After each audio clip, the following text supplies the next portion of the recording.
welcome to the Wild Moon Sessions podcast. My name is Bexy, I am your host. And today I am talking to Fiongal Greenlaw from the Wellness Foundry. Welcome, Fiongal. Thank you for having me. Hello, Bexy. Do you want to just introduce yourself and give a little rundown on who you are and what you do?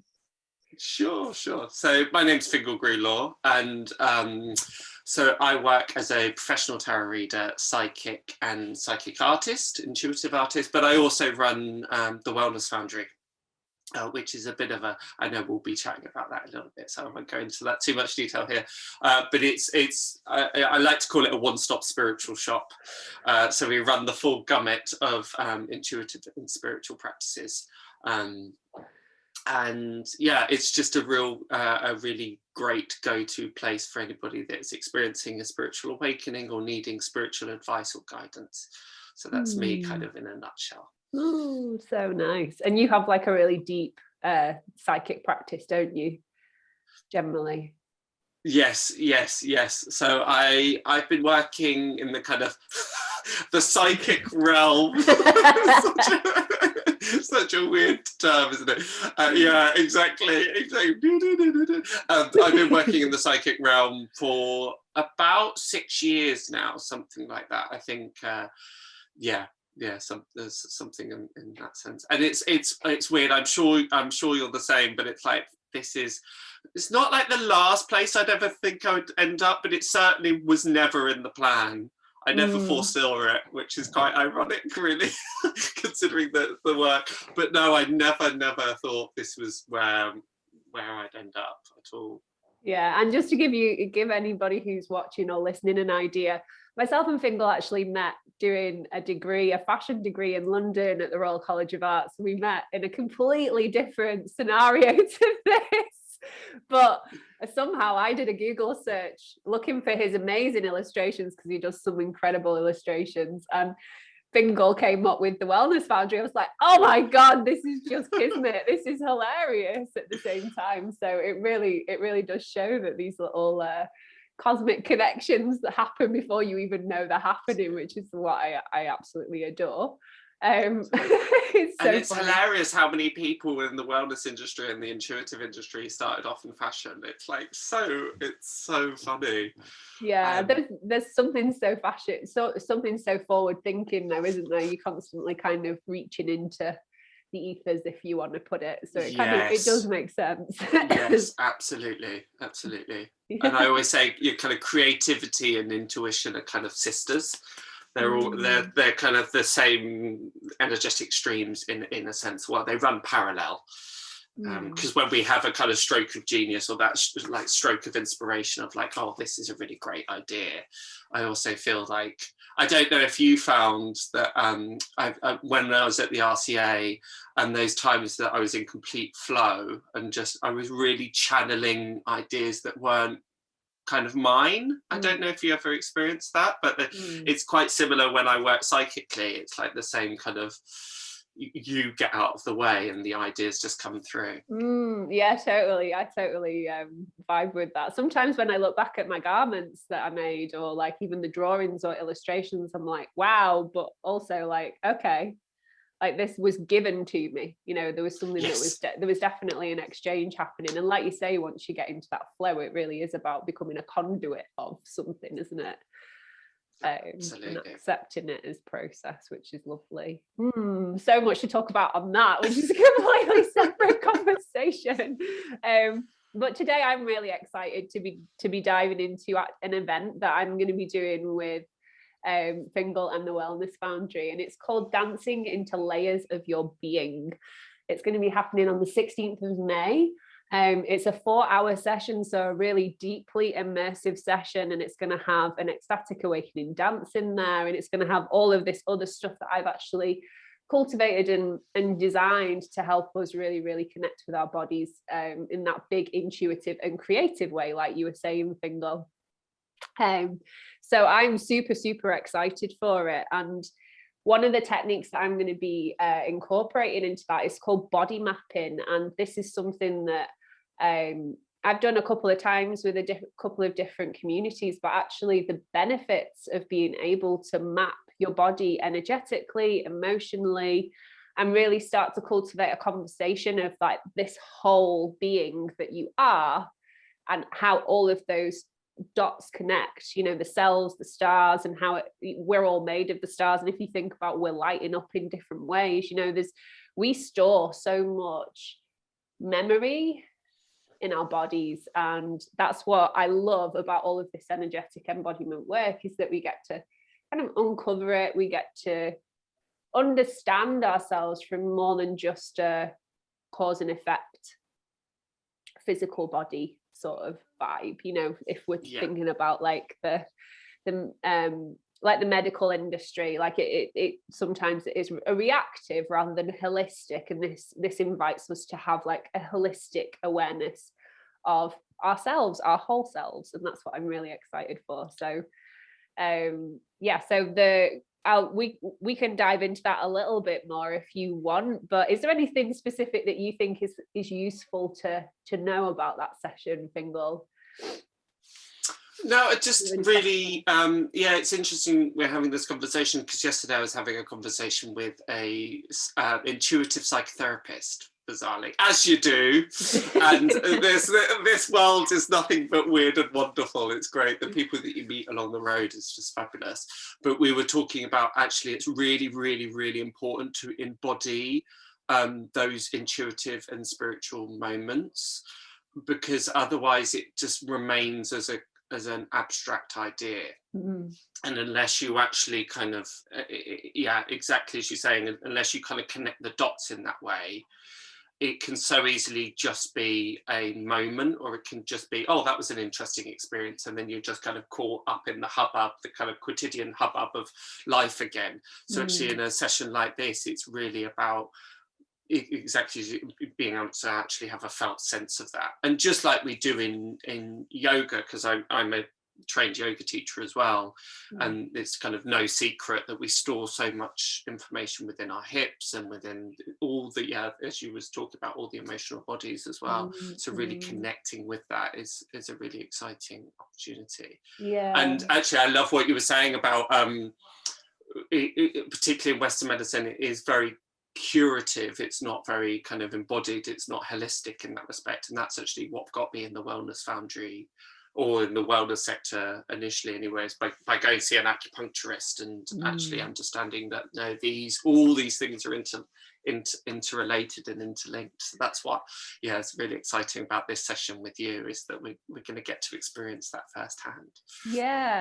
And we get to wiggle about as well, which is this is why I love ecstatic dance, is because ultimately we get to arrive wherever we are, however we are that day, and we get to just move our bodies how our bodies wish to move. We are here to move. We are the movers and shakers. We're here to really, really express energy, and that is like of ultimate importance to our bodies. Like, our bodies are the vehicles of our soul. We've come here, we're in these bodies for a reason, and actually ecstatic dance is always an invitation for you to have fun, for you to get out of your head, which is a lovely thing.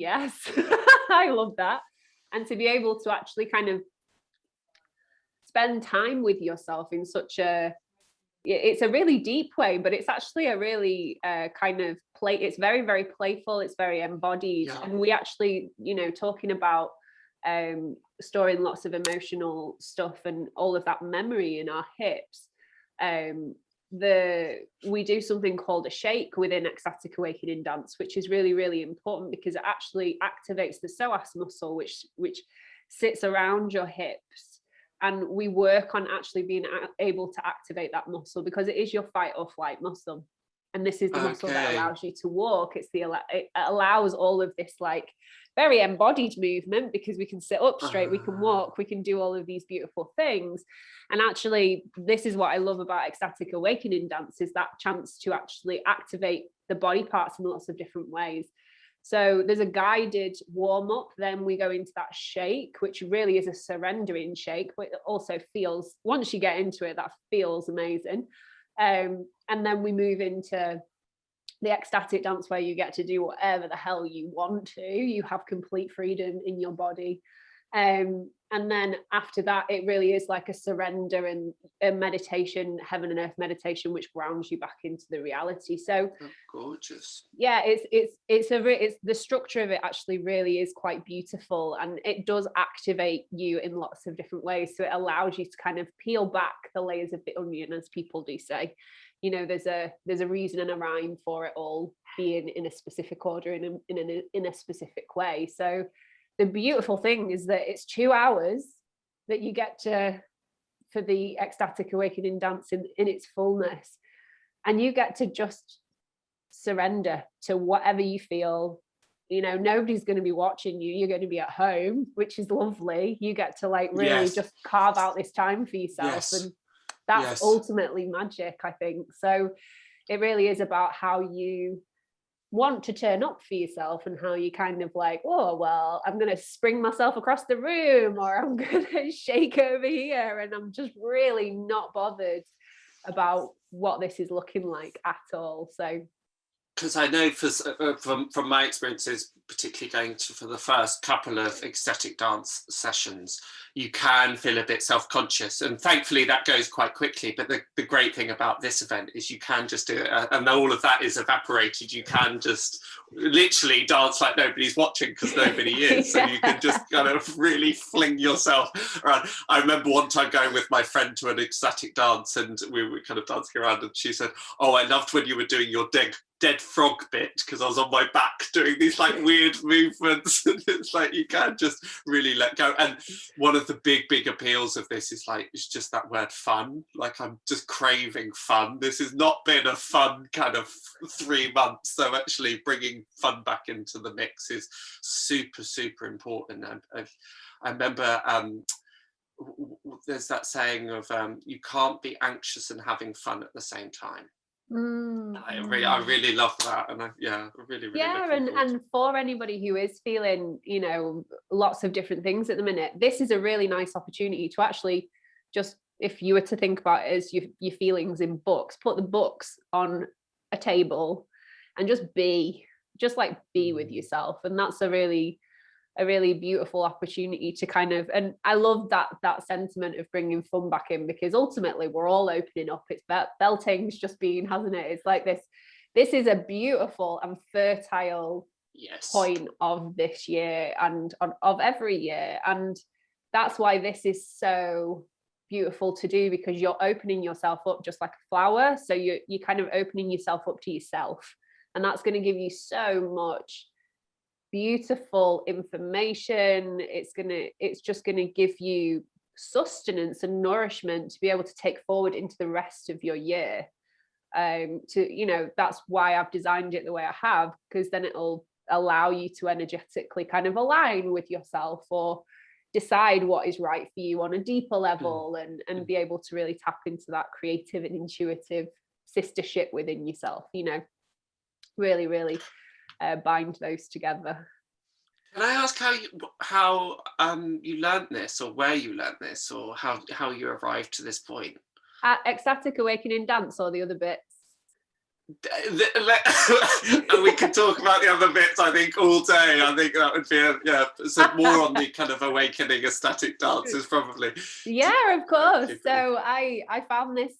I was actually taught by Rebecca Hanscom, who actually studied with a moder who pioneered ecstatic awakening dance. And Rebecca talks about the 90s, you know, when all of the big raves are going on. The rave culture was huge, and she was definitely a part of it. And I think the more that she dove deeper into herself, the more that she realized that dance was medicine, and this was kind of what a moder pioneered, and Rebecca kind of did that with her. And she's actually created the teacher training that allows people to go and train to become an ecstatic awakening dance teacher. So I actually came across it, and I think it was 2018, and I did the teacher training. Off the bat, I knew intuitively it was what I wanted to do. I hadn't been to a class. I'd been to a different 5 rhythms class, but I just knew straight away that this was the version of ecstatic dance that I wanted to learn. And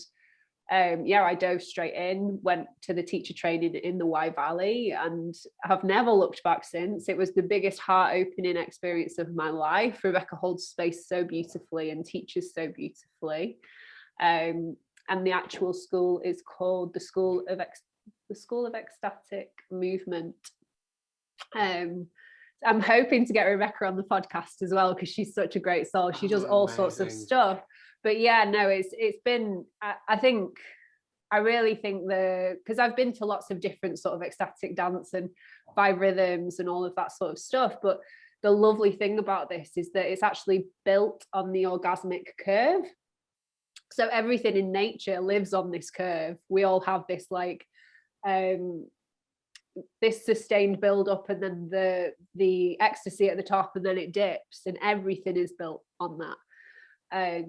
And that's how this is structured. It's all structured around that natural rhythm, and that's why it allows us to kind of unfold in a different way. But also things like the shake, like somatic shaking is a modality in itself.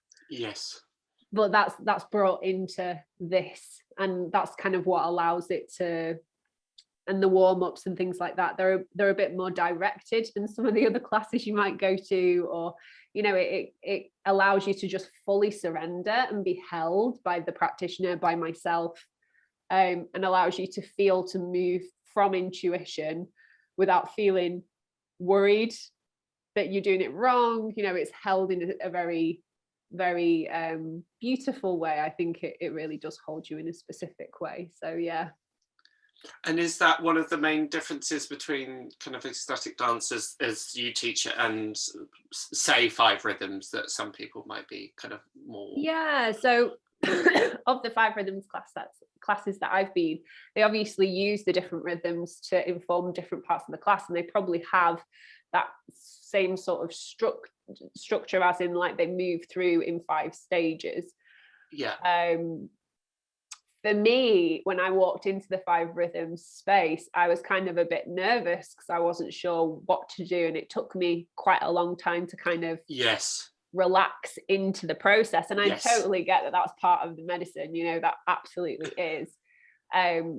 But with this, because it has the structure and because you're guided through it, with a little, I'd say not much more guidance, but there's a bit more guidance to make you feel comfortable, to make you feel relaxed. Actually, the container is different. It just allows people to come and kind of bear all, if that makes sense. And there is something very deeply, shamanic or deeply spiritual about it, because when we go into that ecstatic dance, it is almost like you're journeying inwards. Bit like in yoga. I've had these moments in yoga where I like lie there and I'm like, okay, the universe, I can feel the universe inside of me, and it's all over me, and I can't, like it's that sort of. But I guess it's like the opposite end of the spectrum. Rather than relaxing, it's like through that activity you really access these deep wells of yourself, and it can mean that you travel to a different dimension. It can mean that you learn something new, or somebody comes to you, or you find an animal, or an animal comes into your head, or there's lots of different things that kind of come through. So it can be used as that kind of practice to really deepen your awareness with yourself. So yeah.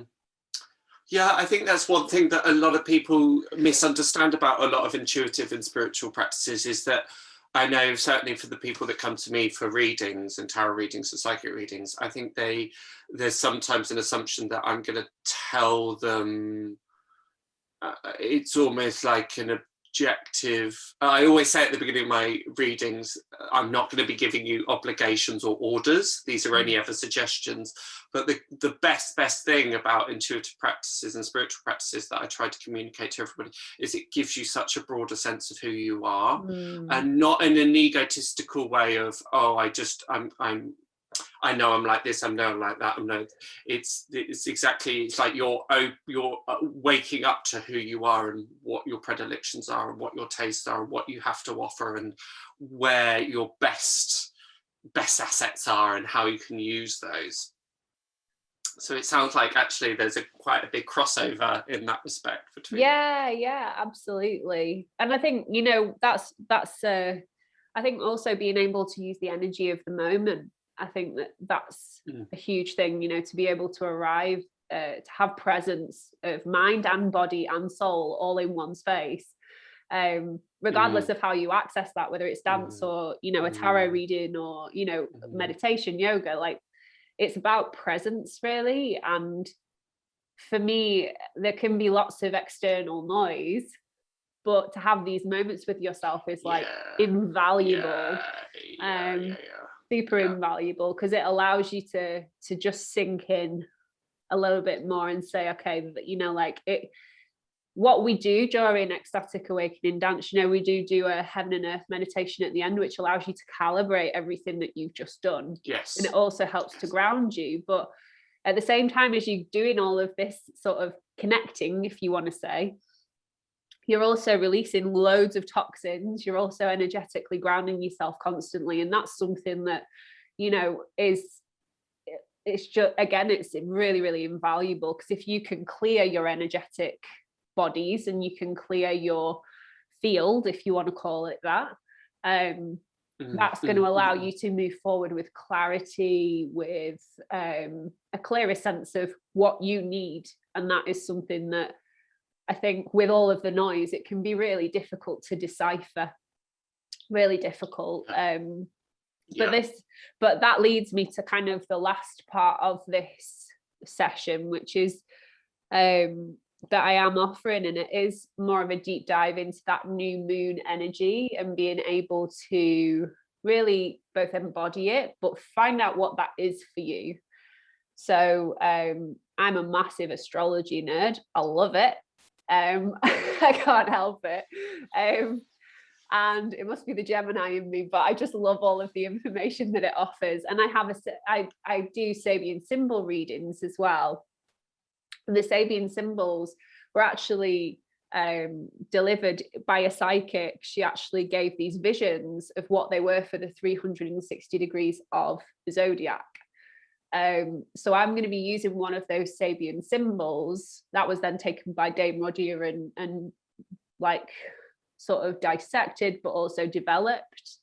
And I'm going to be using one of those Sabian symbols to kind of energetically tune in, because we will have just gone past the new moon for this month. Yes. And that energy is really ripe. It's really important for you to utilize and know how you want, what seeds you want to plant, how you want to nourish yourself, what your intentions are.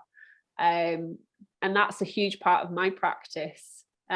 Just being able to build on that, because that can feel like a collective energy, but it's also a very personal planet. So it feels, when you feel like you have intentions surrounding it, you can really, again, ground into who you are, what you need, and all of that yummy stuff.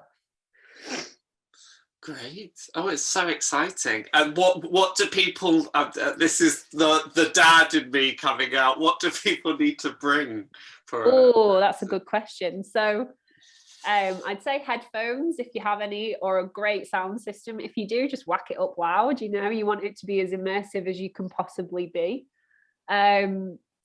Make sure that you have a yoga block or like a little stack of books that you can use. We're going to be doing a couple of different laying positions, like using Alexander technique to align our spines and stuff like that, which will be lovely. Amazing.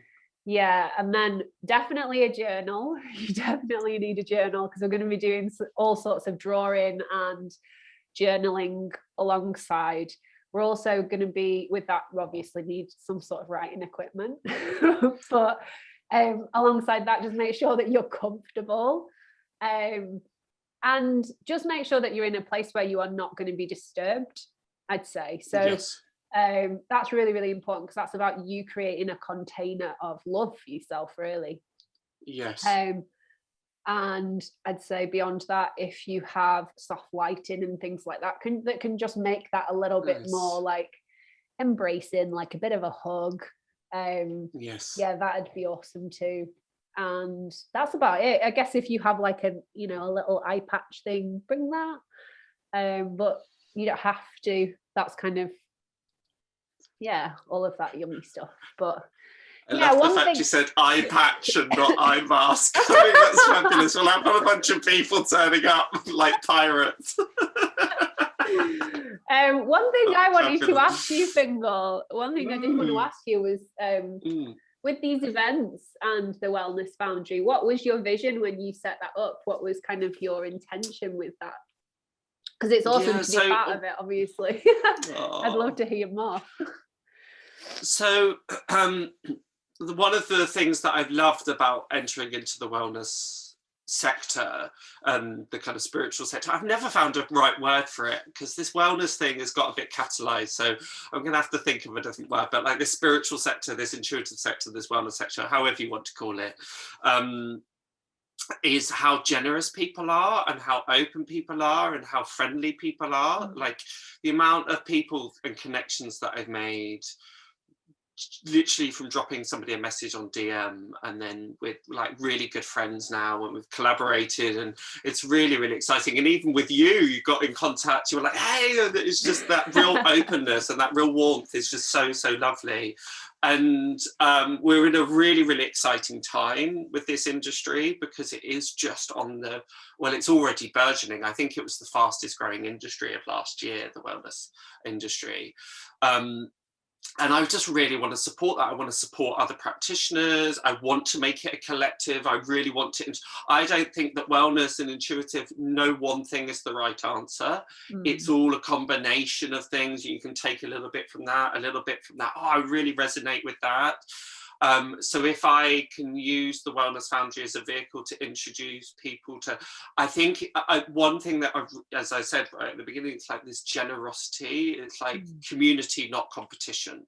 So it's this whole idea of like, oh, I know this amazing person, let me introduce them to you. Oh, I know this amazing person, let me introduce them to you. And that goes two ways. The more you do that, the more that's kind of, yeah, you create this amazing community. And I'm also, I do it from a purely selfish reason, in terms of it's just stuff that interests me as well. It's like, oh, I'd love to try that. Right, let's get you on board and let's give that a go. So I only pick people that I really get a sense that they really love what they do. They really, they know it inside and out. They're really passionate about it, and that passion is really palpable. Like listening to you today, it's like it's so evident that you live this stuff and you really believe in it and you want to share that. So I pick kind of experts from lots and lots of different fields. So after this, we're doing how to incorporate crystals into your yoga practice. And then I'm going to be doing how to read reversed cards in the tarot, because that's the number one question everybody comes to me about. Then I've got a breathwork session coming up. I've got how to activate your light codes coming up. So like, I really try to run the full gamut as well, and just really open people up to this, to perception. And also, you know, another selfish reason, running a business like this can be quite lonely at times. You kind of, you've got your head down, you're doing all the admin and all the marketing and all of that kind of slightly unglamorous stuff at times. And actually being able to knock heads with people and kind of craft and create is just, it's just really exciting. It's great. And hearing how other people approach the same subject, like looking at through the different lenses is, yeah, it's just wonderful, really. Yeah, I love that. I love crafting it together. That's such a beautiful sentiment. And I think that's exactly what I wanted to do with this podcast as well, was bring people together with purpose, but also to just craft conversations, have a bit more of an open, because I have these conversations constantly. Yes. And I just think, you know what, these are so beneficial. They're just so magical. And I just want more people to hear what people like you have to say, and be able to kind of also claim the space of the knowledge that we have, you know, give people the opportunity to claim it, because I think that actually we all have this deep intuitive knowledge. And I really think that as a collective, that's so powerful, so powerful. So Yeah, I'm so excited, and thank you so much for your time and your energy and coming on and chatting with me. I'm super excited for the event. So it's on Sunday, May 16th. Yes. I'll put the link in the bio of this video and or podcast link, so you can go straight there to book. And I'm just super excited to see who turns up for that journey, because it's going to be fun. I mean, we're going to have so much fun. Yeah, no, for sure. And I just wanted to kind of reiterate as well, is because we've been running these events, actually a real magic happens, even though we're working in kind of distantly. And we might be all around the world, or we might be all over the country. There is still such power in doing it all together at the same time. There is still that circle element. So it's not just you on your living room. It's not an exercise class, basically. You're not just watching something and kind of following along. You still creating this amazing circle. So it's even more powerful when you're doing it together. I just wanted to totally agree with that. The energetic resonance of people, like being able to feel one another as well. Yes, there'll be a bit of that in the session for sure. So it'll be it's yum. Well, yum. Well, we're gonna leave it there, but that's been amazing. Thank you so much, and thank you so much to everybody who has listened today. It's been awesome. Thank you so much for your time, and until our next episode, take care of you, and we'll see you so soon. Bye. Bye.